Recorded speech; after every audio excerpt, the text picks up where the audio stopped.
Assalamualaikum warahmatullahi wabarakatuh. Welcome back sa ating video. Ngayong ikalawang araw ng Ramadan ay gusto kong ipakita sa inyo kung paano namin ginugugol ang araw na ito sa trabaho at iba pang mga gawain. Ramadan is a month of blessings and despite our busy schedules, alhamdulillah, patuloy tayo nakakahanap ng lakas para maglingkod sa ating community.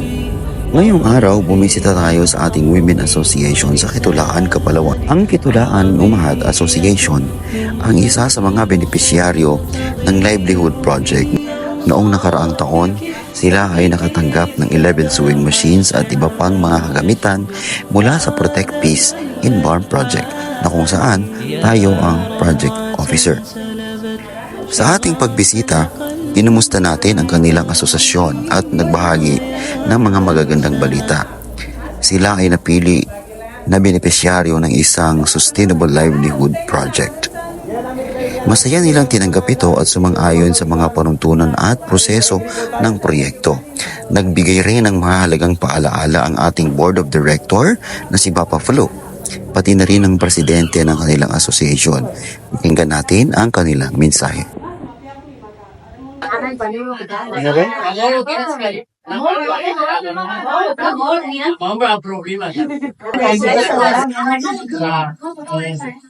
Mana tukwana na kung ni faktura kanya ng tuwa bago sige. Nila bata. Ura sa mailang sa kita no na maganto rag pagsadan man.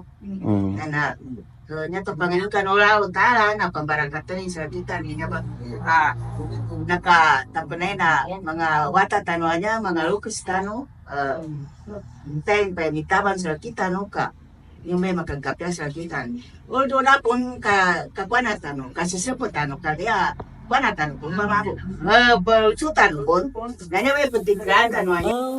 Matapos ang area visit, muli tayong bumalik sa opisina para sa mga mahalagang meeting kasama ang team. Tunay ngang mapagpala ang buwan ng Ramadan. Minsan, hindi mo na alam kung saan nanggagaling ang ating lakas. Sa kabila ng buong araw na trabaho, bihira nating maramdaman ang gutom. Alhamdulillah.